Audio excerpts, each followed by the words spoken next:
there's really no excuse to have really high-end gear if you're selling your recordings to, I mean, my stuff is in Skywalker Sound's library, in every major game studio, Warner Brothers, stuff like that. So I can't in good conscience record that stuff with a $200 handheld Zoom.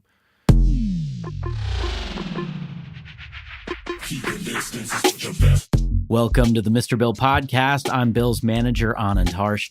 I'm also editor-in-chief of theunst.com. If you're lucky enough to catch this show the day it's dropping or right after, Bill is headed to northern Wisconsin for a socially distanced drive-in show with Ganja White Night on the 30th. If you're lucky, tickets might still be available, but these are super limited capacity events, so you might be shit out of luck. Bill's guest today is Ivo Ivanov. He's the CEO and founder of Glitchmachines, but has had an incredible career in and around music technology. He's done sound design and development for Ableton, Native Instruments, Twisted Tools, and Skywalker Sound, and worked with Derrick, Otto von Schirach, Richard Devine, and Trent Reznor. He's worked with SAE in San Francisco and Pyramind, and done all sorts of education work, and now you'll get to hear a fun and informative interview with him. Speaking of informative, Bill has a new video on making insane subs that's up on his YouTube channel, so go check that out. And thanks to everyone supporting the show and keeping us going on our Patreon. You can get early access to episodes, bonus content. There's some exclusive merch that's available here and there, and you get a nice warm feeling in your tummy every time you listen to the show. You can subscribe at patreon.com/MrBillsTunes. Finally, please head over to MrBillsTunes.com to sign up to become a hardcore Abletoneer. You get full access to Bill's project files and tutorials, access to nearly 30 sample packs, and so much more. All right, here's Bill's chat with Ivo Ivanov. Hey, you're listening to the Mr. Bill podcast. Hey, you're listening to the Mr. Bill podcast. Hey, you are listening to the Mr. Bill podcast. Hey, you're listening to the Mr. Bill podcast. Hey, you're listening to the Mr. Bill podcast. Hey, you're listening to the Mr. Bill podcast. Hey, you're listening to the Mr. Bill podcast. Hey, you're listening to the Mr. Bill podcast. Hey, you're listening to the Mr. Bill podcast. Hey, you're listening to the Mr. Hey, you're listening to the Mr. Bill podcast.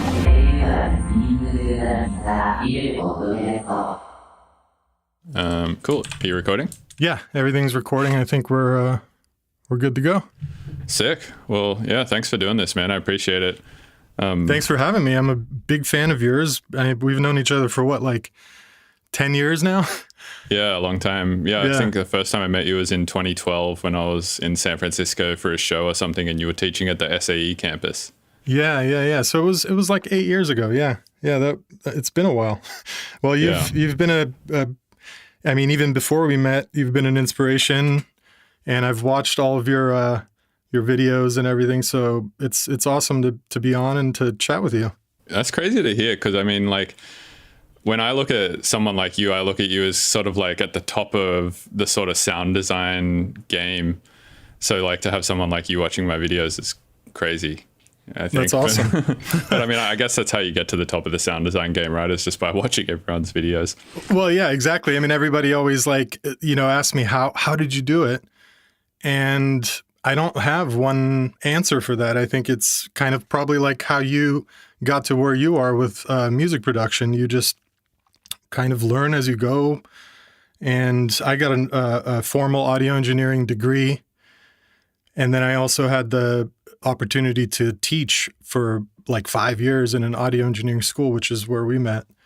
And through all that, I did learn a tremendous amount, but I think it goes back a lot further than that. And I'm sure we can dig into that today. So excited to kind of get into it.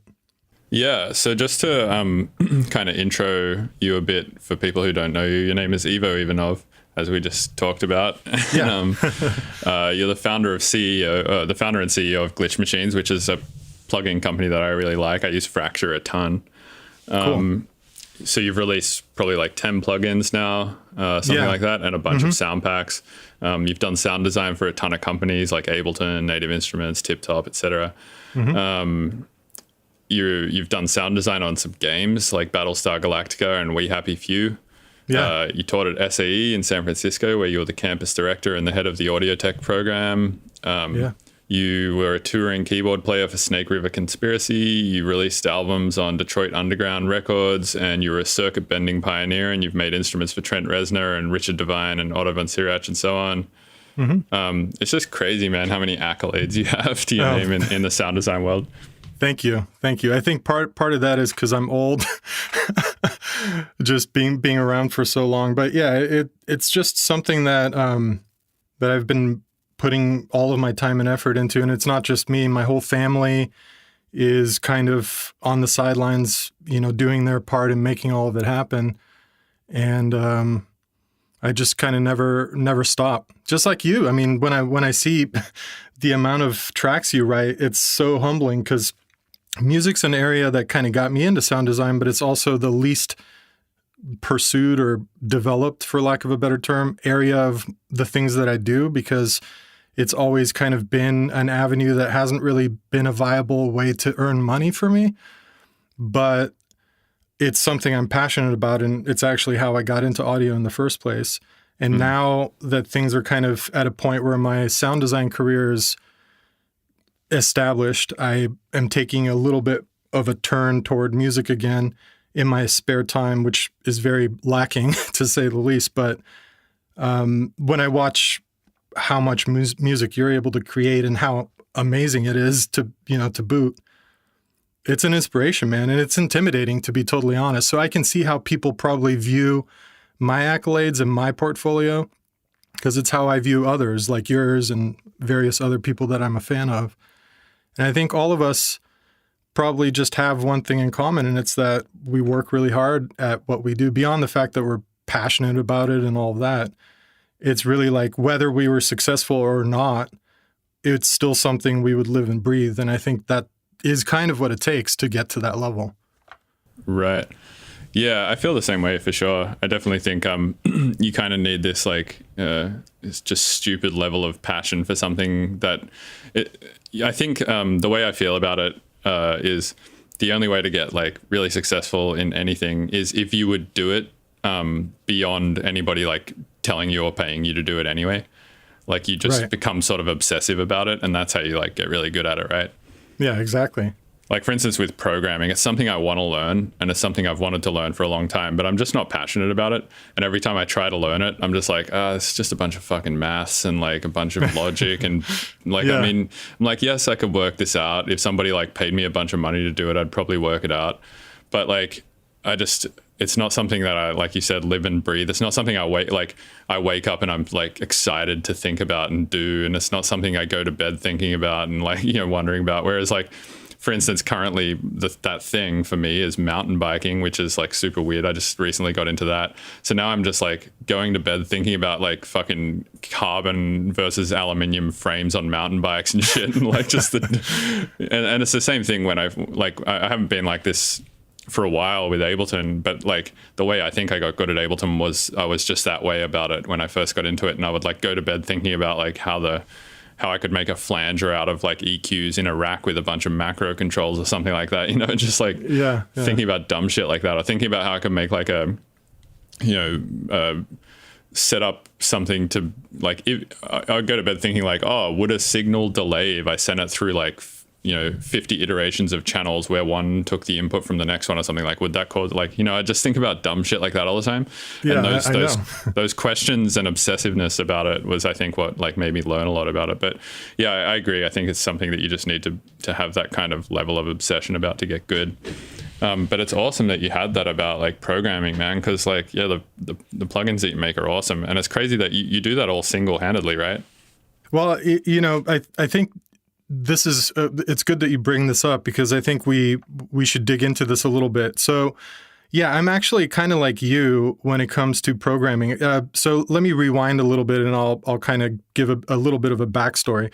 So in 2005, I was in the process of going back to school, and I was already in my 30s at this point. But I really wanted to get into game audio, and I realized, there are several paths to do that, but I kind of took the more traditional path and just went back to school and pursued an audio engineering degree. So during that process, I serendipitously walked into Barnes & Noble one day with my wife. It was like June of 2005. And literally that week, a book was released from Reed Ghazala, who's a circuit bending pioneer, kind of hippie, hippie guy. The Green Book? I've read this. Yeah, the Green Book. Yeah. Well, I was walking through the door and there it was on a shelf because it had just been released. Mm-hmm. And so I actually found out about circuit bending in maybe 2002 or 2003 and was really interested in it because at that point I had already been into synths for many, many years and music production and all of that. So this was totally up my alley kind of thing. And so when I saw the book, I was like, okay, I got to do this. And within a week, I started to get all the parts and everything I needed to start doing the projects in the book. And one thing kind of led to another. And I started this brand, Glitchmachines, making these instruments for people that you've probably by now seen on my page. Mm-hmm. Well, through that, I got into making basically sample packs and eventually plugins. But that was around 2012 when we actually met was when I released the first sample pack with Glitchmachines. Before that, for the first 5 years, Glitchmachines was just about building instruments. And so where I'm going with this is that through building those instruments and through being into synthesizers on a pretty deep level since I was like 15, I learned a lot about not only synthesis, but just design, like synth design and things like that. Kind of self-taught. Mm. And in 2013 or so, after releasing a few sample packs, I did a joint project. I don't know if you know Antonio Blanca. He's a sound designer who works with Twisted Tools and does a bunch of other stuff kind of on the side as well. Is he like sort of the other guy from Twisted Tools that isn't Josh? No, that's Igor. Igor is Josh's partner. Okay. This is another guy that jumped on to work with them kind of a little bit later on. Okay. But he was just part of the sort of ecosystem that we all sort of existed in. And so we hooked up and he made a lemur template. I made a sample pack.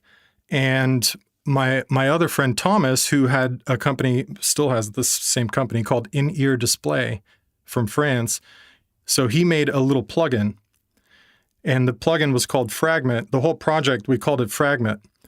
And it was a Glitchmachines project. So I basically released it as a small plugin, the sample pack, and the lemur template as kind of one thing. And it was like $10 or something. This thing did so incredibly well that I realized, okay, plugins would be an amazing direction for Glitchmachines.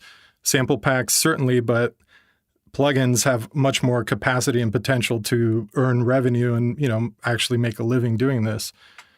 And so one thing led to another, and I convinced Thomas to jump on board and basically close up shop for a couple of years to focus on building a bunch of plugins for me.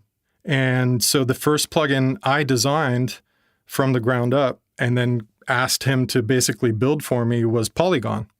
And I took all of my sort of experience from building hardware instruments and from knowing synthesizers and working with them for so many years. And at that point, also having had an audio engineering degree. So I took all of that experience and basically created a sampler that I wanted to have for myself. And also as a Glitchmachines product, of course, but it was kind of like, what would my dream sampler be sort of within reason? And that was Polygon. And I essentially hired Thomas to code it. And then we worked hand in hand to iron out all of the different, the details ranging from the interface design to all the parameter scaling and all of that stuff. And Polygon was a big success for us at the time. Actually, it still is. And we recently released that update that I think you saw too. So now it's a Polygon 2.0. Mm-hmm. And that sort of set off the whole thing. So since then, we ported some of the In-Ear Display plugins over and called them different names, the like smaller effects ones. And I designed a bunch of stuff, and he even came up with a couple of the designs. So Thomas was the main person behind Cataract, which is kind of our like sample slicer looper type of thing. Mm-hmm.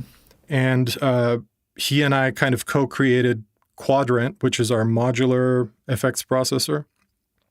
But I came up with the idea for Palindrome.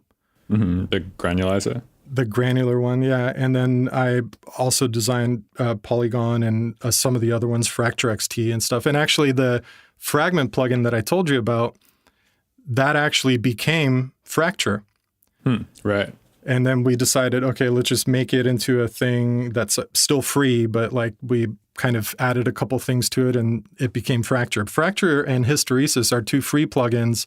Yeah, how would you describe Fracture if you were to like describe? Because the way I would describe it to someone, because to be honest, I haven't actually like looked into what it's doing. I always just like put it on something and just click a bunch of buttons and it just fucks shit up. Is kind of what it is. It's like the fuck shit up plugin for me. I just put it on stuff if I want to like glitch stuff out and like create basically fills in my music. That's exactly what it's for in my mind. I think there's no real rule set to how you should use it, but it's basically like inspired by, you know, some of the older, you know, buffer override and stuff like that. Those types of plugins where like audio damage and stuff. Exactly. Like, well, you know, just, I mean, I've been using those kinds of things since way back in the day when Reactor was still called Generator and stuff. So just kind of looking back at like all the cool tools, you know, like there's one at some point, it was a free thing called Supa Trigger that everybody spammed to hell and back in all their tracks. Right.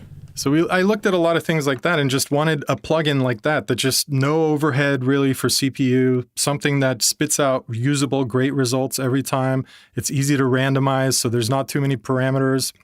The parameter scaling kind of lends itself to a lot of sweet spots, and that's what Fracture is. It's just one of those tools. Both that and Hysteresis have been downloaded just from our site almost 400,000 times each. Jesus Christ, that's a ton. That's a crazy amount. So it brings a lot of people to our site. And then, you know, like Plugin Boutique, who is our exclusive distributor for the plugins, they've got, I don't even know how many, probably at least 50,000 also each for those two plugins. So we get an incredible amount of interest just through those plugins. And we're actually going to be releasing a couple of updates for them, hopefully in December, with just a few reworkings, nothing too major because we don't want to add too much for a free product. But they need like new interfaces and stuff like that. So to wrap up, and I know it was a long-winded answer, I am like you. C++ intimidates the hell out of me, and I don't particularly find myself very passionate about programming.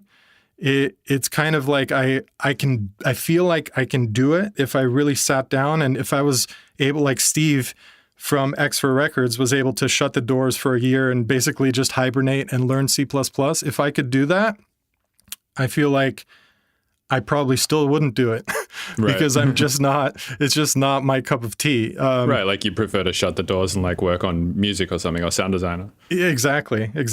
And so it's nice to have Thomas because at this point we've been working together for something like 8 years and he's become basically part of the family. I mean, like my wife and him will exchange emails about certain financial things because she helps with that aspect of the company.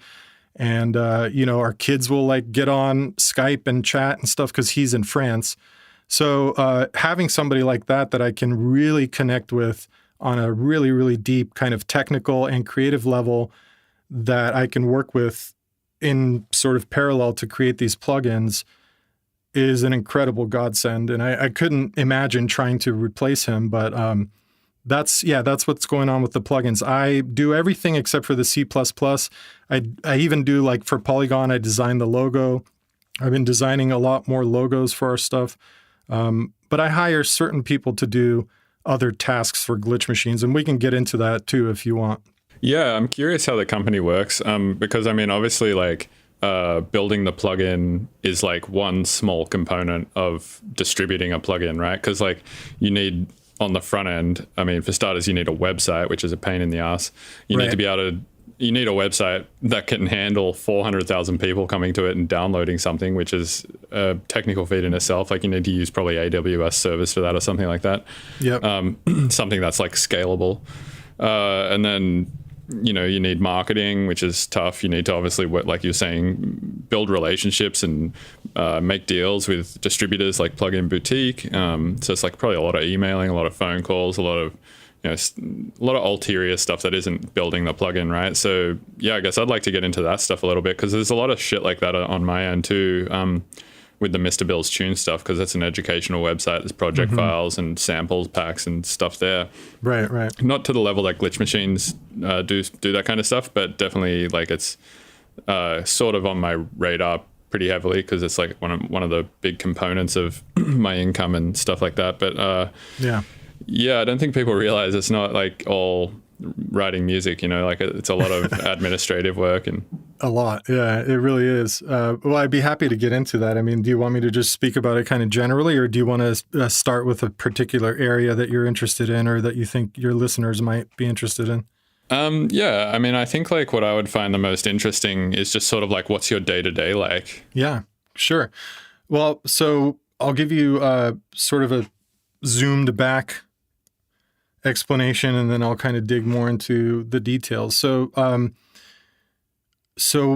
I live and work in the same space. My studio's here in my basement. We built it, the basement was just an open space. So we built this room in the basement, and it's very far from being anywhere near ideal sonically, just in terms of acoustics and everything. But it's the best that I can do, and it actually serves its purpose quite well. I mean, for one thing, like there's foam all over the top third of the walls, which is kind of a big no-no if you speak to any acoustician or anything like that. But I'm aware. Why is that a no-no? Well, just because it's not necessarily like working with the acoustics of the room. It's just blanketing any kind of reflections from bouncing around and kind of deadening it all. But it's not actually like doing it in any kind of calculated way. It's just like, let's just throw foam on the walls and it'll kill some of the reflections. Yeah, it's going to kill the comb filtering and stuff like that. Yeah. Yeah, but it's not going to like provide density to deal with like modal resonance and. Precisely. So, it is what it is, but it's a nice little spot, and the commute is extremely short down a flight of steps. My kids are homeschooled. So we wanted to kind of give them the opportunity to do that. And it was partially because I'm able to maintain earning a living doing everything that I do, which gives my wife the opportunity to be a stay-at-home mom and also homeschool the kids.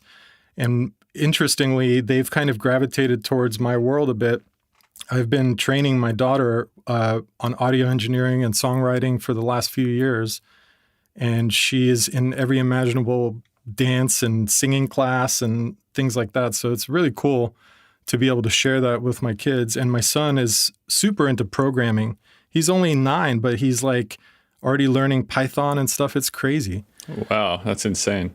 Yeah, so it's really that kind of environment at home where we're always, and everybody's really supportive of what I do and into kind of what I do, and it's a really great environment to work in, but it's also really stressful to have everybody sort of hanging over my head. I don't get to just decouple and go to work and kind of be in that environment and then come home and separate the two. So there's a little bit of difficulty with that, but we actually make it work really, really well.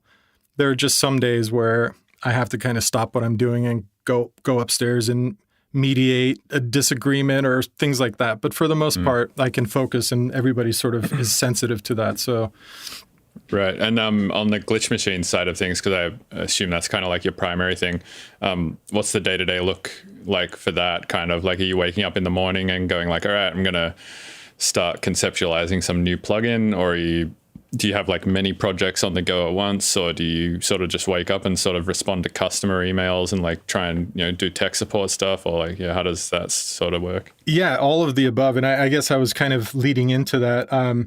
So I come down here in the morning with my massive cup of coffee, and the first thing I usually do is email, because I actually still answer a lot of the tech support emails and stuff like that.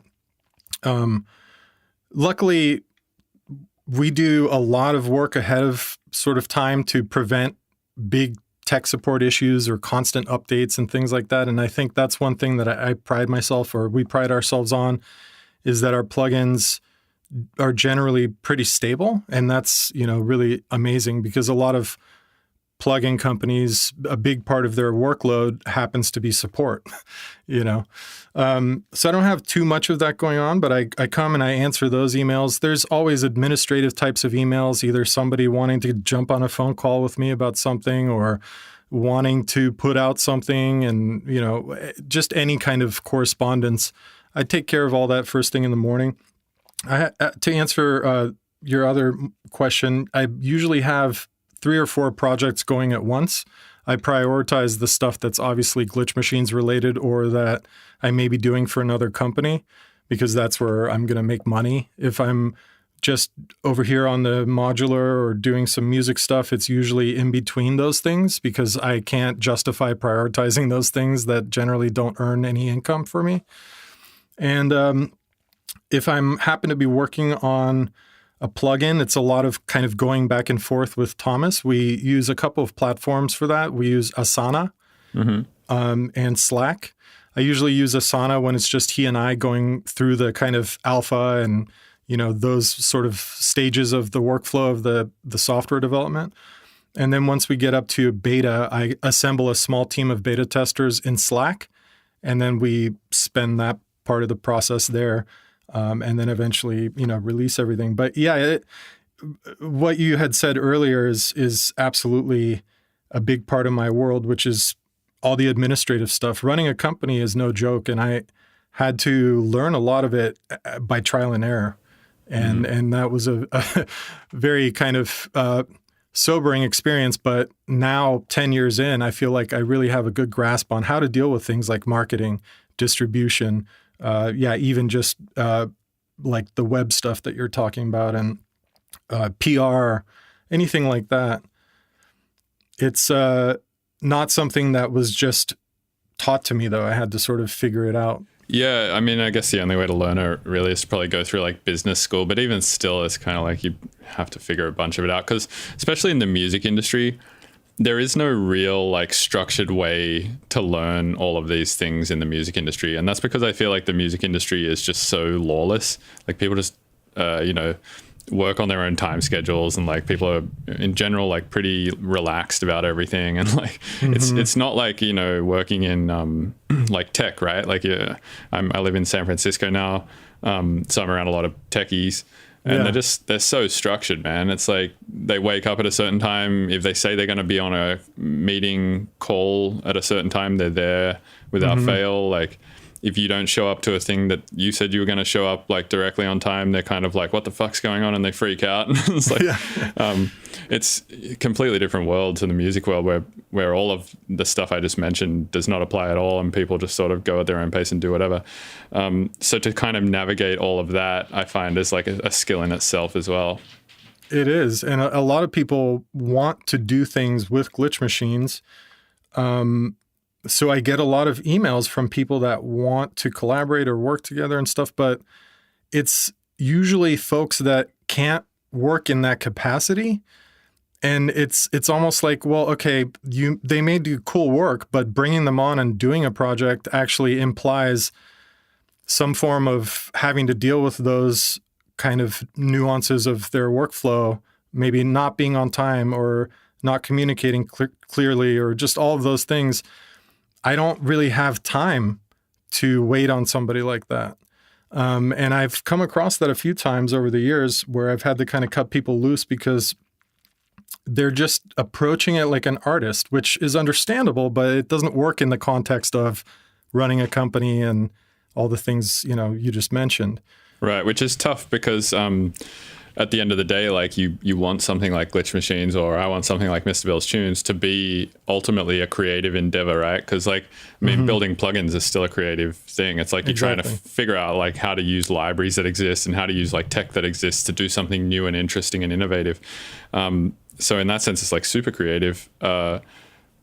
So it's tough, I feel like, to sort of balance the two, right? To be like very professional and on time and like, you know, and then also be like meandering and creative and doing like these sort of innovative, interesting things.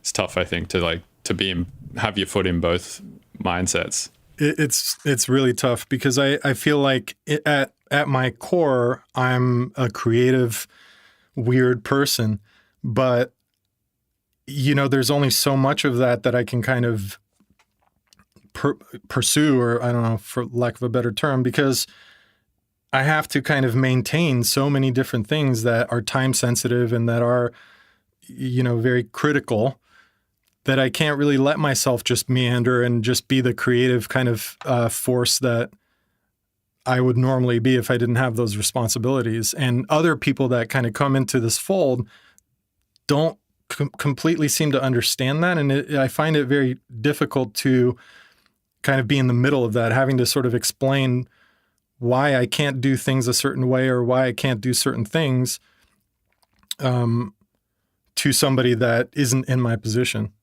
Right. Yeah. I want to talk a little bit about academia, because you've spent a bunch of time in academia. Yeah. So you said you did a Bachelor of Audio Engineering at Expression, which is Expression, is that SAE? Well, it is now. So when I went to Expression, it was called the Expression Center for New Media. And it was effectively an entirely different school at that point. How the whole thing with SAE happened, I'll give you the abbreviated story. So SAE essentially bought Expression, and then they moved the San Francisco campus that you and I met at. They moved that into the Expression campus, which is in Emeryville across the Bay Bridge. And then they proceeded to shut down a bunch of the school and basically fire 90% of all the instructors that were the who's who of the Bay Area audio industry, which is the stupidest thing they could have done, in my opinion. But they basically dismantled the whole school, took down all of the cool stuff that had been built over many, many years. For example, when you walked into Expression, on the right side, there was a huge wall with autographs from every imaginable audio person that had come through there over the years. SAE came in and literally tore that wall down. Wow. And that was like a staple of the school, stuff like that. So anyway, I had already left at that point. When we met, I was already the director of SAE. But leading up to that, I was actually an instructor, and I taught classes there for quite a while before I got the opportunity to run the whole school. And eventually I actually left because I couldn't justify doing Glitchmachines in parallel. It was too much. And I saw Glitchmachines as an opportunity to make a full-time living doing what I love. So I didn't really feel like I wanted to stick around. Academia is cool to an extent, but working in academia is kind of a different story. And especially at the level that I was at, the only path was really towards kind of upper management, which was totally getting away from any of the creative stuff. And that was not where I wanted to go. So I took off, and a couple years later, they bought Expression and moved into that campus and closed up the school. And that's kind of how that all unfolded. Right. Yeah, I find academia is, I find it to be pretty inspiring, but yeah, it's hard to get any like self-fulfilling projects done whilst also teaching in it, I think. And I've only had like a really small taste of this. I basically took over Ben Cantle's position at Berkeley in Valencia for 3 months as the sound design teacher for like it's like a master's of sound design program that people who complete the audio engineering degree at Berkeley and Boston go to Valencia then to do the masters. Oh, cool. Yeah, that was fun. But I found during those 3 months, it was really tough to get any music really done. But it was inspiring though. It's really cool. I feel like there's a different vibe in a school than there is in a club or in the music industry at large. I feel like, because I don't know, you go into these schools where everyone is just thinking and trying to like learn as much as they possibly can and do all this like interesting stuff, and it just has a really cool vibe about it, which I really like. I agree with you completely. That was one aspect of working in a school that I really miss. I miss the students, and I actually keep in touch with some of the SAE students that I taught. But the energy, it's just working in a creative environment with people that are hungry for it, that are kind of, green and malleable, but also like really enthusiastic, that also have their own creative ideas and perspective that you can learn from. That was an incredible environment to work in on a daily basis, and I definitely miss that. But teaching is hard, man. At one point I lectured 9 hours a day, 3-hour lectures back to back to back. And that's insane. It's going to be bad for your voice. Not only is it bad for my voice, but just keeping track of everything. What did I speak to this group about that I didn't speak to this group about, et cetera, et cetera. It starts to all kind of blend together after a while. It's a really good way, I find, to round out your knowledge a lot, because once you start trying to explain something to somebody, you immediately realize where your weaknesses are in the information that you know.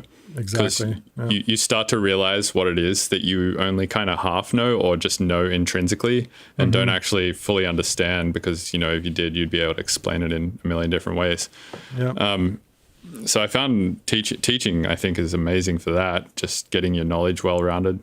And also I find, and this was some weird side effect of teaching for 3 months at a college that I found, is that when you spend 9 hours a day, and I wasn't lecturing that much, I was lecturing I think 3 to 6 hours a day at most. It's still a lot. It's still a lot, yeah, it's tons. But I found if I was lecturing, for that many hours a day, trying to explain to a bunch of people these really technical concepts, it's really tough, right? To explain these very abstract and technical and strange audio theory concepts to people who don't know them. And I find once you get very good at articulating the hardest possible thing to somebody, it just, I found, became better for my relationship as well. I was way better at articulating my emotions to my partner and stuff like that, because I was so used to articulating these extremely technical, abstract, fucked up things to people that and that's exactly what emotions are, right? They're these irrational, abstract, weird things. And I feel it kind of builds that skill as well. That's a really interesting point. Yeah, I guess I'd never really thought of that, but that's so true. You just become much better articulating all of your thoughts. Mm-hmm. Yeah. Yeah, that's cool. Yeah, I found that to be one of the cool side effects of it, for sure. I would like to get back into academia at some point, but I feel it would probably be something I'd do later in life, after I've just kind of completed all of my stuff and just get completely sick of touring. It's been this year, for instance, with COVID, not being able to tour, it's actually in some ways been really cool, because I just haven't taken a year off like this in over a decade, basically, where I haven't, taken a flight in 6 months. I've been flying basically every weekend for the last 10 years. So it's, yeah, I can imagine, just from my own experience of just doing that for a short while, I can imagine how exhausting and how difficult it is to sort of just feel settled for a moment, so you can kind of take a look at, zoom out, take a big picture look at everything and kind of make some decisions. When you're constantly on the move, it's tough to do that. So it's actually good that you got to do that this year. Yeah, I don't think people realize how bad touring is for you. I think one of the most important things ever in your life is going to be what you put into your body, right? Your diet. Mm-hmm. And when you're touring, you don't really get a choice every time of what you put into your body. You're hungry and you need food, and not all the time is there going to be an option to eat a healthy meal. So quite often you're having dinner at an Arby's in Ohio, or you're eating some bullshit. And that's more often than not, actually, that you're eating some crap at an airport or some crap at some weird place. And by not touring this whole year, I've lost fucking 30 pounds, which is crazy. Yeah, you look great, by the way. Thanks. Yeah, I appreciate it. Yeah. So that's another huge thing that's been cool is, just fixing my diet a lot and touring. I mean, I always joke with the kids when they ask me about touring and stuff, because my daughter's really into K-pop, and as a sort of a side effect, I've kind of become interested in it because there's a lot of cool stuff that they're doing.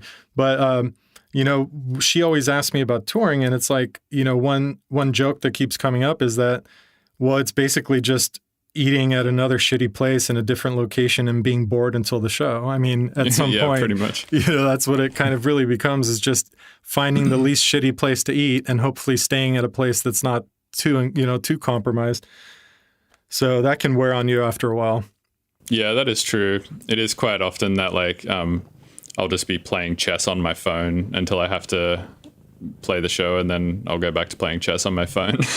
It's actually not that, like, the hour on stage is like fun, but the 23 hours off stage are generally not that fun on tour. It's much more interesting to be in your own studio doing creative stuff. Totally. And having the option to like go to your garage and drive somewhere and do something you actually want to do and stuff like that. Yeah. And I mean, I know you haven't been playing since COVID, but you have been through here a couple times, and for one reason or another, we didn't hook up.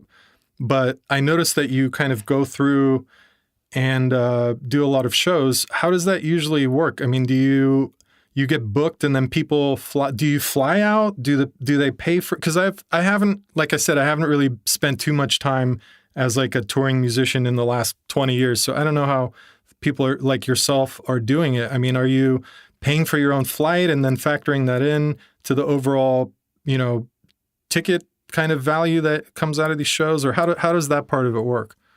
Yeah, so it depends on the show. So there's a bunch of different deals that you can get, right? And in America, the general deal that you get is called a landed deal. And generally that will mean like if the promoter pays you like $2,000 to play a show, then it's landed, like they're giving you $2,000, you're going to show up and play. Like their hands are clean of anything else, right? So like you have to buy your own flight, you have to deal with your own hotel, stuff like that. Okay. Every now and then you'll get a deal where it's like they'll give you X amount of money plus flights in a hotel. And that's actually more common outside of America. Like in Australia, that's more common. In fact, I don't think I've ever played a show in Australia where I've had to buy my own flight, at least for shows where I'm not the promoter. And then, but yeah, generally here it's landed deals, which means like you get a flat fee, and then out of that you have to figure everything out, which is kind of shitty because like on paper it looks good. Like, I don't know, let's say it's a $2,000 fee or whatever. But then you have to pay your manager and your agent out of that, and they don't take it from the net; they take it from the gross, right? So like straight away that $2,000 becomes $1,600 because they take 10% each, and then of that you probably end up spending another $600 on flights and hotels. So it's like that $2,000 pretty easily becomes $1,000. And then, all the food you spend when you're, on the road, there's probably another $100. And then you probably put $100 into marketing the show so people actually come. So like next time you go back, you get paid more, and so on and so forth. So it's like pretty easily that number on paper that looked good gets whittled down into a much smaller number. Yeah, I think it's important for people to know that, not necessarily for any other reason than just to kind of scale their expectations. Because I think like for me, I see somebody like yourself, and in my mind, you're at the top of the electronic game. I mean, sure, there's always going to be bigger artists. You have guys like Joel who are massive artists, but I mean, as far as I see it, like you're somebody I point to as like an electronic musician that is successful. And people should know that even though you play all these shows and make all this amazing music, it still comes at a cost. You still have to kind of deal with all of these nuances of getting, the money stuff sorted and getting your transportation sorted. And all of those things are much less glamorous than maybe people kind of see the music itself as, and, you as an artist. Yeah, for sure. But it also, I guess, comes down to like your measures of success too, right? Because sure. Like in some ways you could look at your life as super successful because you get to just like sit in the studio and do, a lot of administrative stuff, but also a lot of like just sound design and stuff, which is kind of like really cool. And I hear a lot of DJs actually who have just been grinding the circuit for a long time kind of espouse this idea of wanting to sort of do stuff for games and film, stuff like that, because it's just seemed more fulfilling, right, to just be in the studio doing that kind of stuff than to fly around pressing play on CDJs. Right. Yeah. Well, I guess it's also kind of a case of the grass is always greener on the other side. And I think it's just interesting when you get to a certain point, you start to realize everybody's just, we're all just people at the end of the day. Nobody, I like as a kid, I always looked up to the artists that I was kind of influenced by or inspired by, and they felt like these kind of untouchable entities. But as I've grown older, I've become aware that, hey, they're just people, you know, we're all just people kind of trying to do this thing, and everybody has their quirks and pros and cons and different challenges and stuff. And it's just interesting to kind of think about that. Yeah, to add to that, another thing I feel like I've noticed with those large artists that are kind of like these untouchable guru type hyper successful people is that I've noticed that I guess I used to think like, oh, they're just, you know, they got big because they were either so good or they got big because they were like really lucky, right? But I feel like the more I meet these hyper successful people, like you mentioned Joel, and you know, just other people who are massive, you realize that it's really just these people are just insanely hard workers. And you know, like Joel, for instance, I went to his house. When I got there, he was working. We hung out for like a couple hours drinking beers, and then fell asleep. And I woke up the next day like at 11 a.m. pretty hungover, and he'd already been up since like 7 a.m. just working again, you know, like he builds all the visuals for his own show. You know, he's like one of the biggest artists on the planet. He doesn't have to do that. He can pay someone to do that if he wants, but he just won't. He's just a fucking workaholic. Yeah. I admire that. I mean, I think there's definitely a fine line, and it's a subject that's come up a few times lately. I think because I posted on my social channels that I'm working on a bunch of stuff, and you know, a couple of people said, "Hey, don't forget to take a break." And you know, my philosophy is that it starts with keeping your, like you said, just keeping your body healthy and being in good shape, so that you can not only feel physically fit but also mentally fit.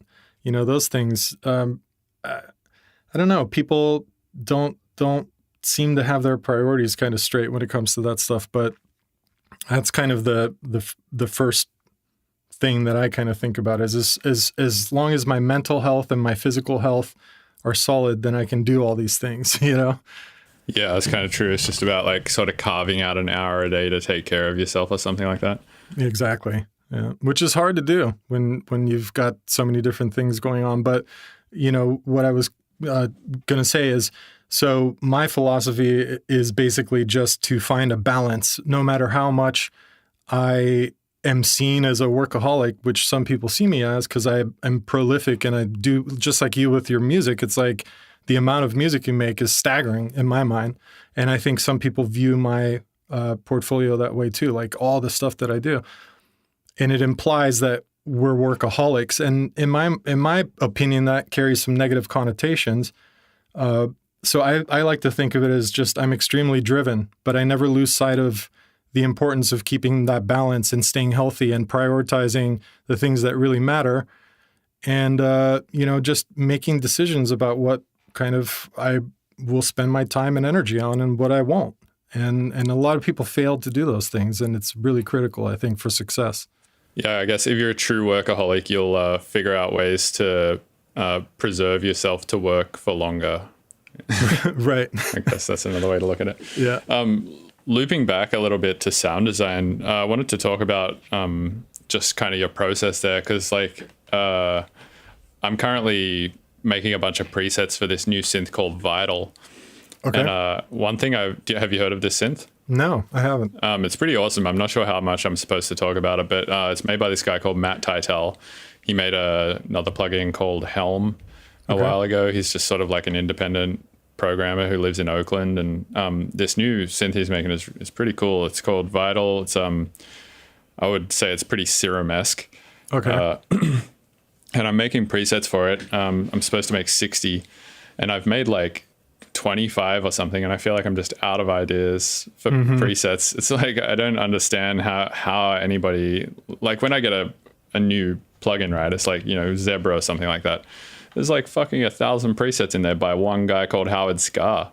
It's like, how does he come up with this many sound ideas, you know? Like I'm like, all right, I'll make like a bell, I'll make like a hi-hat, or synthesize like a kick and a snare, and like, you know, maybe make a couple of bass sounds, maybe make a couple of, you know, Euro synth lead sounds. Like I'll make like all the shit that I would need to make a tune. And then I'm like, I mean, I have all the sounds I probably need to make a tune. Like what do I do now? Yeah. So I guess my question is like, how do you try to not run out of sounds when you're making presets and making sounds and stuff like that conceptually, but also process wise, right? Because like I was just talking about, I think about making these sounds conceptually, like, oh, I'm going to make a bass, I'm going to make a drum.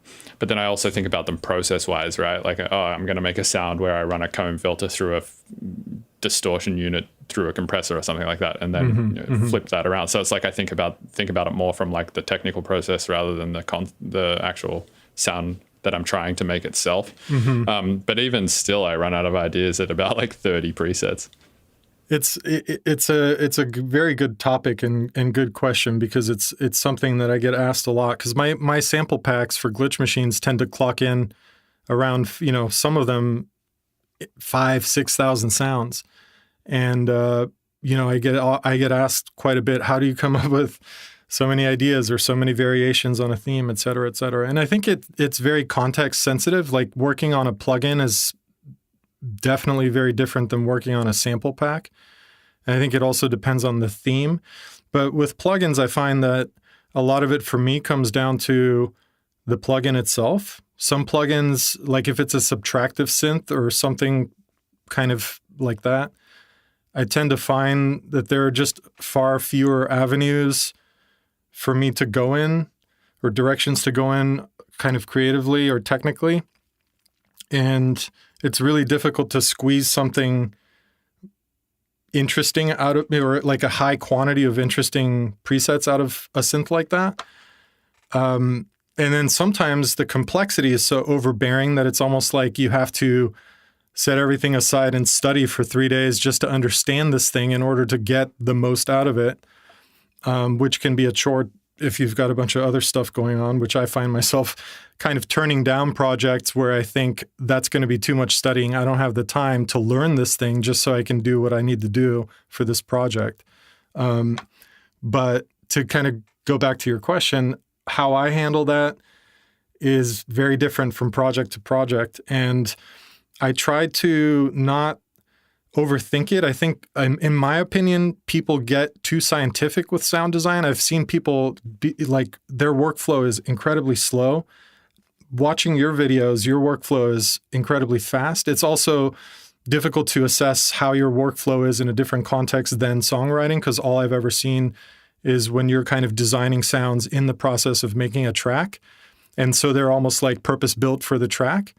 But I think what makes sound design outside of that context so complex is that you don't know what the context will be. Right. You want to make it like not too processed and stuff, because it has to be usable in like many different contexts. Yeah. And even perhaps genres or, stuff like that. And so I think that's really the difficult part about sound design, is figuring those things out. But I try not to overthink that, because I find that if I overthink it, I kind of come up at, against this dead end where it's like, well, I'm thinking about it too technically. So I try to just think of it really creatively and hopefully vibe with whatever I'm working on, which sounds so kind of dumb when I say it out loud. But I think the best sound design that I do is when I can really connect emotionally with the, piece of equipment, software, or whatever it is that I'm working with. For example, I did this whole batch of, I think it was like 75 or 80 presets for Biome, which was a modular effects processing plugin from Unfiltered Audio.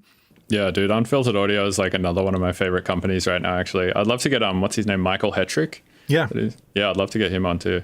Oh, you should. He's an incredible engineer and creative person. And yeah, his partner, Josh, too. I mean, they're really cool guys, and it was a super cool project to work on. But I managed to make all those presets for them because, and each preset has macros and stuff. They're complex. They're all, if you haven't checked them out, they're in there just in a Glitchmachines folder, kind of as part of the main preset batch. Yeah, I've seen them. They're like next to all the Richard Devine ones. Yes, exactly. Richard did some too. And Richard was like, dude, because I sent my presets over first, and he's like, dude, your presets are sick. You've inspired me to make my presets. And it was really cool to hear that from Richard. I mean, Richard and I have known each other for a long time because I built some instruments for him way back in the day. But then to kind of get to a point where I'm actually working on the same projects as him is also really like an achievement for me because I've been looking up to him for so many years. But anyway, so I was able to make all those presets because I really vibed with this plugin. It just was like, okay, I get how it works. I know patching because I've been doing modular since 2007. So it was a comfortable environment for me. I kind of knew how to get up the results that I was looking at and do something innovative with the plugin, and it really worked out. On the other hand, more recently, I worked on another plugin, and I didn't connect with it, and I felt it was a grind getting through even 30 presets, you know, where it was kind of like I made 10, and I'm like, where do I go from here? And it's because of the plugin. It's not because the plugin sucks. It's just because the scope of what you can do from a technical standpoint is limited. And so to work within those limitations often becomes difficult, especially if you're known for a specific sonic kind of thing. I'm known for really over-the-top kind of sound effects and presets and stuff, and you know, adopting that to certain frameworks that are more limited is a big challenge, if not impossible in some cases. Because it's like people want, oh, do your thing, you know, that thing that you do. And it's like, okay, well, the thing I do does not work in a certain environment. And I can't just do that thing in any context that is put in front of me, right? But I think people kind of view it that way, like, well, you're really known for these crazy sound effects, so we want you to make those for us. Well, okay, but there are a lot of things to take into consideration that may not work. You know what I mean? Yeah, totally. Yeah, I feel like your sound design is like very sort of based around like spectral stuff and granular stuff, and like it is more of the like FFT related and like samply related stuff more so than say like basic subtractive synth or I get asked to do that sometimes, where I've been asked to do presets for synths that are kind of mainstream by big companies that, you know, probably shouldn't name, but you can use your imagination. And it's always like, okay, we need you to make this many bass sounds and this many key sounds and this many pad sounds and this many stat. And it's like, well, that's not really what I do. I don't make like a slap bass or, you know what I mean? Like that's not the right kind of project for me. It would be like hiring, you know, you to do a ukulele cover. I don't know. It just like, that's not what you do. You know what I mean? Yeah, I feel that. I guess I have like a similar question for field recording, because I noticed like I've seen a bunch of like Instagram stories you've posted where you're like recording stuff with these insanely high-tech mics going into these really crazy preamps and whatnot. I have a few questions about this. I guess first of all, I have a question about the gear you're using, because it always looks just insanely technical. Like, sure, it always looks really expensive and really nice. And obviously the quality of the recordings that comes out of that gear is amazing. And then I guess the second question is, like, what do you like to record with that? And like, how do you get new ideas for stuff to record, right? Because I mean, there's already a billion recordings online of someone breaking sticks or like stepping on rocks or breaking ice or, you know, like slamming doors and hitting the side of like garage doors or like, you know, hitting iron bars. Like there's already all of this recorded, right? So it's like, at what point do you go like, all right, I don't need to record those things. There's already recordings, like they're obsolete to record at this point. That's redundant. So like, where do you get ideas, I guess, to record new stuff like that? I look at it kind of like music. It's kind of like what you're saying is absolutely true. There's already a plethora of footsteps and glass breaking and things like that.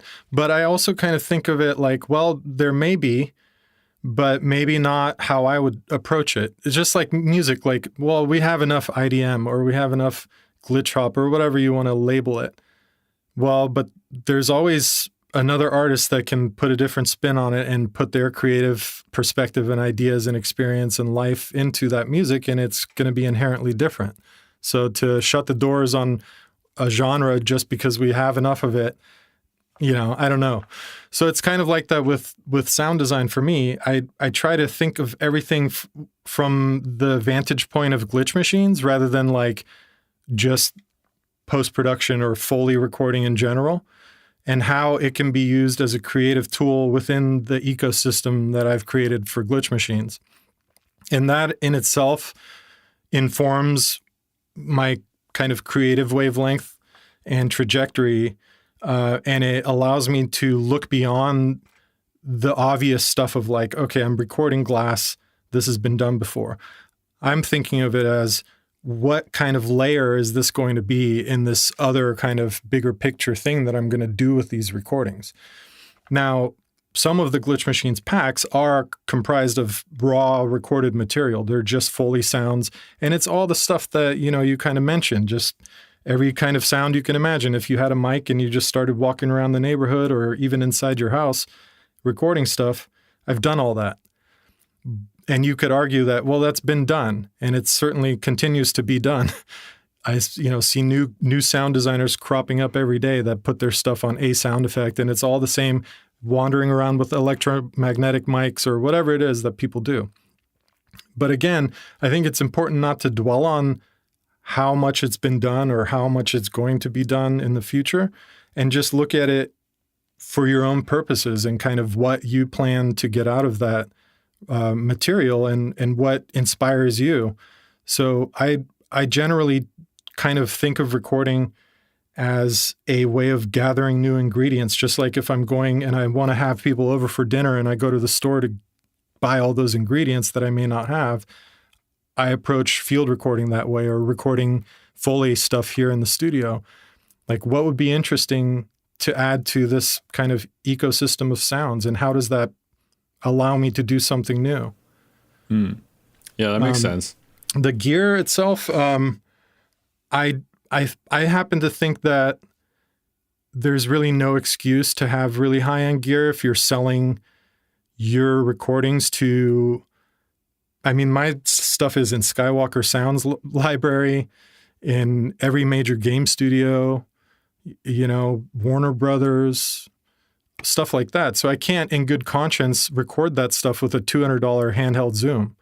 And that's where that comes from. So I've invested a significant amount of money into some really high-end mics and other equipment that I can make these recordings with, because I feel like, that's necessary at that level. And what are you actually using primarily for these recordings?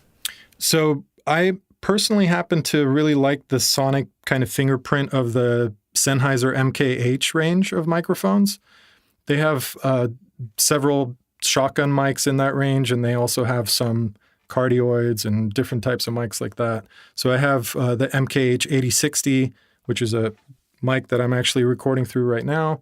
It's a short shotgun that's really easy to kind of carry with you because it's small. Then I have its big brother, the 8070, which is huge. It's really long, massive microphone that's really unwieldy and hard to carry around, but it's incredible for capturing things that are far away. I take that out very rarely, but from time to time it gets incredible recordings, because it really is kind of like pointing a microscope into the distance and then recording that thing in a really clear way. Kind of have to hear it to believe it.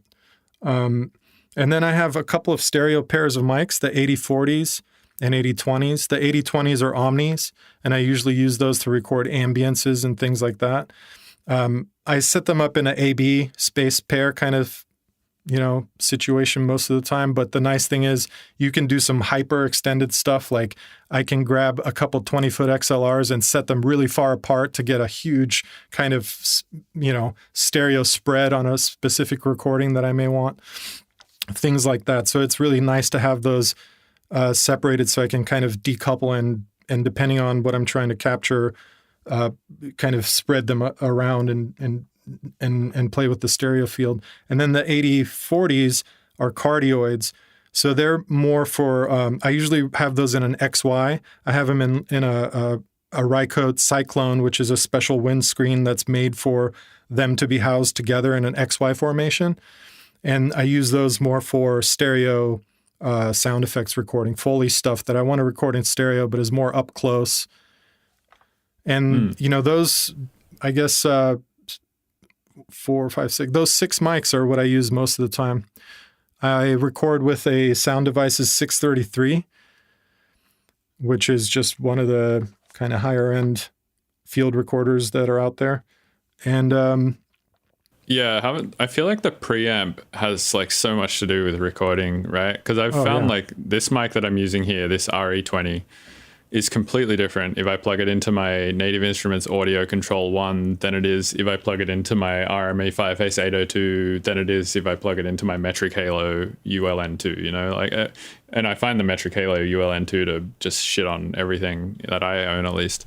Yeah, and I didn't realize like just how important mic pre's were until I got this Metric Halo and tried it out one day. I was like, holy shit, this thing sounds amazing. Right. Well, and that's my whole argument against. And okay, let me just say this because I don't want to upset listeners that might fall into the category of people that walk around with small Zoom recorders. I think they are still capable of capturing a lot of cool sounds at a reasonably high quality.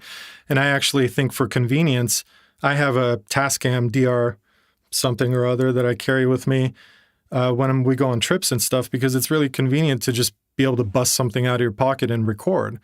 But if you're going to be doing a professional library, it's kind of a different story. But the thing about the small recorders is that the microphones just are not capable of recording some of the dynamic range of some of these, you know, together with the preamps, the dynamic range of some of the things that you want to record. And they're inherently noisy, and they tend to typically kind of skew towards the high frequency of the spectrum, so they sound harsh.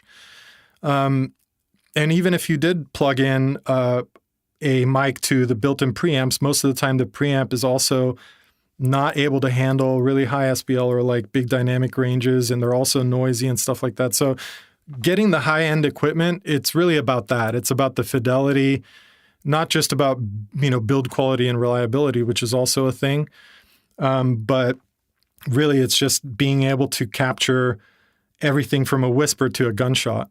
A crappy preamp isn't going to be able to deal with nuanced or really loud things like that. Yeah, that makes sense. So I really only have one more question that I was like really excited to ask you, and that's what's exciting you in music tech of late? Yeah, sure. That's a hard one. What's exciting me in music tech? I think I've been around for so long that I'm not as easily amused as I used to be. So when I see new things come out, like for example, this Aphex Twin thing that, you know, the synth that Novation just announced, everybody's up in arms about it. But I see that kind of stuff. What is this? Oh, have you not seen it? No, I have to Google this right now. Yeah, there's a new Novation Aphex Twin synth. It's basically the AFX station. Yeah. The fuck is this? Huh. Okay. It looks like the old Novation 25 keyboards, but with some knobs on it. Yeah, it's I guess they have somewhere between like a Novation SL25 and like a SH101 by. It seems that way. Yeah, I think I honestly haven't read too much about it, so I probably shouldn't give you my synopsis without actually knowing what I'm talking about. But there it is. It's just an example of things that get released that everybody gets hyped about, or the new Prophet synth, or you know, the Moog One, or all the things that kind of come out over time, whether it's hardware or software. It really could be anything. It's just I feel desensitized because I've been buying gear since I was 15. I've had home studio after home studio after home studio ad nauseum. You know, I'm 45 now. So this has been 30 years of studio gear. All my money has gone towards gear. And because of that, I've been able to learn a lot and get my hands on a lot of gear. But I've also become desensitized where it's kind of like, okay, it's not, I get more excited about doing something with equipment than about the equipment itself. But I do get excited. I think recently I've been digging back into modular more. And so I get excited when new modules get announced. Again, only because it represents something new that I can do with my system, or maybe a new sound that I can kind of get out of it or whatever. Those things excite me. And I think computing too in general has become more and more capable of doing the stuff that you're talking about, like FFT and spectral stuff. I think we're going to start seeing more and more DSP heavy things like that kind of come to fruition because of the way that computer technology is exponentially growing. And that's exciting to me. I do like other kind of visual technologies. I love projection mapping and things like that. And I'm a huge fan of having some kind of a visual component to any kind of musical endeavor.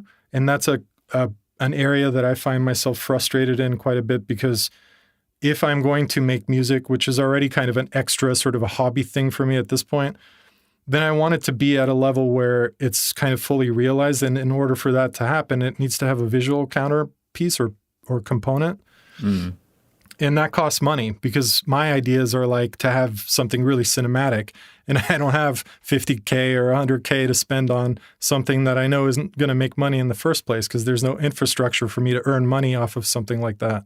So it's like, yeah, I could make this really high budget thing and I could make it great, but what's going to happen with it then? It's not just, people aren't just going to flock to it. It has to be released somehow so that it can be seen by a large group of people. And there's big challenges involved with that, as you know.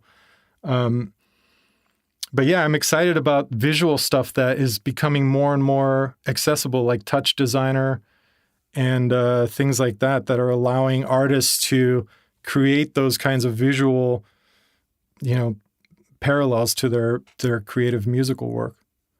Yeah, I'm excited about that stuff too, actually. One of the things I've been finding most exciting lately, at least in the audio world, and this is like not even that new of an idea, but it's just something that's been on my radar a lot lately, is like spectral sounds and like additive stuff, I guess, like rebuilding stuff out of sine waves. Like those resynthesis plugins like Harmor and stuff like that, where you can like run a sound through it and it just rebuilds it additively. Or the spectral stuff, like there's these old plugins that I found recently by a company called Anarchy Effects. There's like a plugin called Convoluta that I've been using a ton, where it just like pulls things into like its spectral bands. And yeah, I've been loving that. Like you just get that kind of big smear of like, that's bullshit. Cool. I don't know that one, so I'll have to look that up. I'm totally, don't get me wrong, my kind of like grumpy old man type of thing about being desensitized, that doesn't mean I'm not totally an audio geek through and through, which I 100% am. I'll geek out about all this stuff.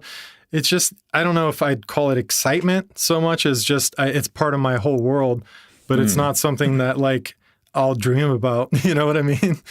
Well, I guess a better question then is like, what do you see as the way forward then? Because, kind of like, it's always hard to see, right? Like what's going to be the next thing that kind of advances music technology, and what's going to be the next thing that advances sound design and all of that kind of stuff. And almost always, I think we've kind of felt like we've hit the limit with it, right? And then somebody does something new, and then somebody does something new again, and so on and so forth. But I mean, obviously there's a cap, like a capacity on how far we can go with media, right? Because, our eyes only have a certain amount of spectral content they can see. Our ears only have a certain amount of spectral content they can hear, and so on and so forth. So it's like we do have a sort of arbitrary upper limit there. Sorry, not arbitrary, non-arbitrary. Yeah. Like a finite upper limit. So I guess like, a better question might be like, what do you see as the next things forward that are heading towards that upper limit? Yeah, I think it's actually brilliant that you put it that way, because it is ultimately down to that, isn't it? It's kind of like, yeah, our ears can, they do have that upper limit. And at the end of the day, we have to work around that. That's kind of the bottleneck. It's like with our eyes, right? I mean, they're starting to release 8K screens now. And at some point it'll be 16K or who knows, but can our eyes actually operate at a level where that can be discernible? I don't think so. So then it remains to be seen how those technologies will benefit us, or, whatever, how they're going to actually manifest themselves. And I think the same remains to be seen with audio, because we're still working within paradigms that were established 40 years ago, with multi-tracking and everything else, or however many years ago. The point being, these are not new ideas. But we're integrating new ideas in the form of things like plugins, or like a DAW getting, like, for example, Bitwig implementing the kind of almost like a Max MSP kind of back end. modular thing into their framework. I think that's cool stuff. But is it really innovative? I don't necessarily think it's super innovative. I think it's just an evolution. You're talking about the grid? Yeah. Yeah. I've been finding that to be not so much innovative, but cool. I like the evolution or the implementation and the prevalence recently of stuff like VCV rack and reactor blocks and the grid. I think it's pretty cool. I think that stuff's really cool. And I think that's kind of where we are now as far as how things are sort of evolving, is that more and more people are getting into hardware, but also modular stuff and figuring out how to kind of integrate all of it. And all of these platforms like, reactor blocks and things that are kind of becoming more and more popular seem to be, sorry, that was my little ring there. They seem to be the direction things are kind of going in now. But whether that's the big leap that, you're kind of talking about, I don't necessarily think it's that. I don't know what it would be, to be honest, because you kind of got to think about it from like a technical standpoint too. We're really only capable of doing whatever the computer technology allows us to do.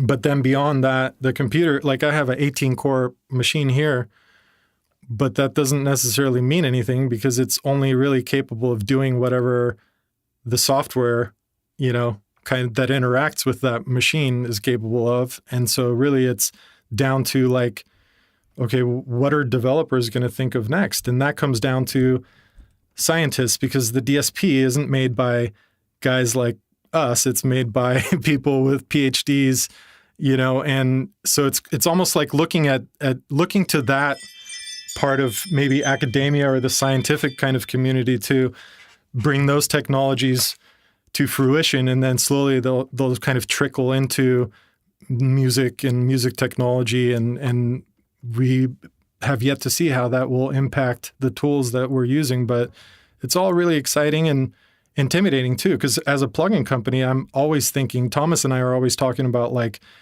well, how long can we really go on making these plugins? Like that's one challenge. It's kind of like the music too. I'm sure you're asking yourself, like, how many more tunes can I write, really? Yeah, at some point it feels like you're doing the same thing over and over again for sure. Yeah, and it's with the sample packs too. I mean, I try to keep it pretty diverse, but I don't know how many more years I can keep that up. So then it's also, that concern is also coupled with, well, what if some big thing comes along that totally changes how we make music or, things like that. So I try not to dwell too much on that and not to try not to look too far into the future, and just kind of figure out like, what can I do now? What can I do within the next 2 years? And then stay kind of nimble so that I could pivot and go in a different direction if necessary. As an entrepreneurial person, I'm always kind of thinking about my company that way too. And it's important too, I think, because anything could change at any time. What if we didn't have access to the internet? Obviously, that's a bigger question than just my company, because the whole world would fall apart. But you kind of got to ask yourself, like, we're all just happily, in an almost naive way, kind of going about our lives depending entirely on this internet that ties everything we do together. What happens when you take that out of the equation? Yeah, that's a good point. I had a guy on here recently who was a computer scientist, and he was saying that there's these giant cables that like run basically from America to Europe under the ocean that carry the internet between the countries, and sometimes sharks attack them, and sometimes it just like blows out the connection between America and Europe. Wow. Yeah, I mean, it's just like how fragile it is when you start to think about that. It really is. Yeah, I mean, if a shark can just bite a cable and you lose internet between the two biggest continents or whatever, I know. Yeah, pretty big deal. Well, one other thing that I wanted to talk about too, that's kind of in this sort of on topic, is that when I got into this, and maybe this applies to you to some extent too, there was no internet, so I was a kid and I was interested in recording and audio technology, and I basically had to just find that stuff wherever I could. So at the time I was living in the East Bay, in the San Francisco Bay Area, so about 30 minutes outside of San Francisco, and I would take the BART train by myself into downtown San Francisco on Market Street, where they had a Virgin Megastore. And at the top floor, they had like a magazine shop. And it was the only place that I could find Sound on Sound and Future Music. And I bought them every month, and I would take the train out there myself to go get them. And then I would stop over on Mission where Guitar Center was, which consequently I wound up working at in the late 90s. But I would go to the pro audio department where they didn't even have anybody at the time that was like really well versed with the synths or anything else. It was like an accessories guy that they stuck in there that knew a little bit. I'd pick his brain and then spend a long time in there just playing everything. And that's how I learned that, and user manuals, magazines and user manuals. You know, there's no internet. All my friends were in the same boat. So I was always the more knowledgeable one because I took those, made the effort to learn those things. And then I would kind of help teach all of my friends. But that was such a different time. Now you have an incredible amount of resources, even just like I always kind of point people to your series. I mean, in my honest opinion, not saying this just to like butter you up. If anybody wanted to learn how to make electronic music, they have a one-stop shop at your website. That's kind of how, that's what I've been trying to make it. And I'm still continuing to try and think about making it more that way, because I have a giant hole in my website, I think, which is like, I don't have a beginner's course. Like if you've never seen a digital audio workstation before, like what's going on. Sure. So I need to make that course. But yeah, thanks. I appreciate that. I definitely try to see it that way. But the funny thing, I think, is that, like you were saying, when there was no internet, and when I got into electronic music and stuff, there was definitely internet, but information was pretty limited, right? Like for electronic music stuff anyway, like online, you could go to like the Dogs on Acid forum or something like that for drum and bass knowledge, or you could go to like, some glitch hop forum or something like that. There was like not a lot of places to get good information. So it's just a lot of people like figuring stuff out and just trading information with friends and stuff who are like trying to learn the shit at the same time. And then I'd be like, oh, I figured this out. And then a friend of mine would be like, oh, but I figured out how to do it a different way, and so on and so forth.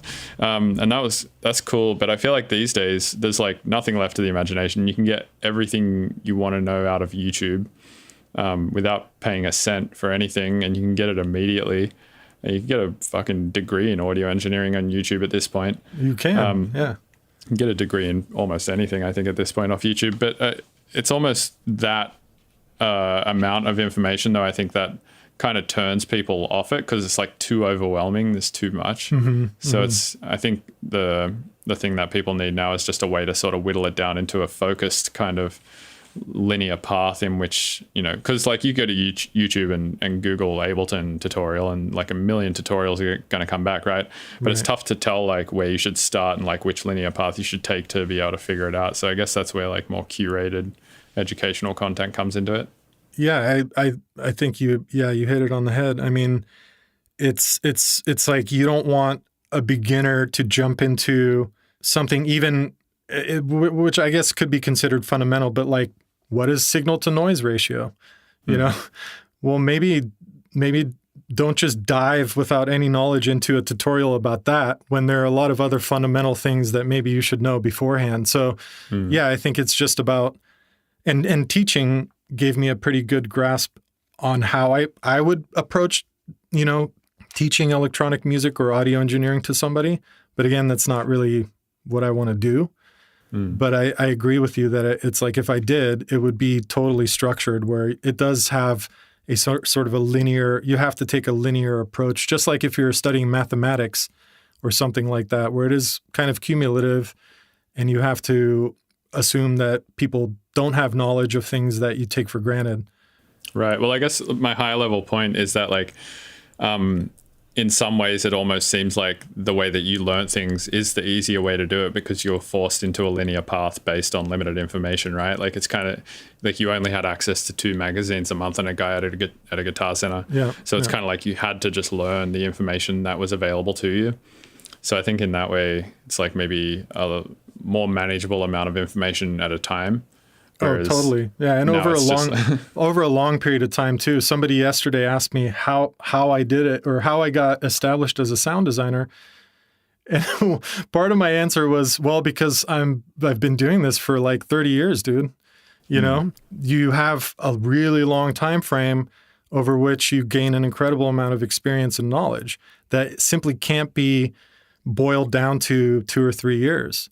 Right. And if you're 2 or 3 years deep, just embrace the fact that it's going to take quite a while for you to get up to speed, because it just takes time. You only have so much capacity to understand this complex information and then turn that on its head and do something creative with it, which is really a very challenging concept if you think about it. Taking all of this really, really highly technical stuff and then making it into something fluid and creative. Right. Well, like kind of creativity. There's a good, I'm like a big chess fan. I play chess a lot. My son is too. That's awesome. Oh, that's cool. Do you know what his rating is? No, because he started like 6 months ago and he's just kind of like doing it by himself, and he has a buddy that he's teaching, so they constantly play. But I'm just shocked that a 9-year-old is like into chess, and he totally discovered it on his own and taught himself, and it's crazy. But anyway, please go on. That's awesome. Yeah.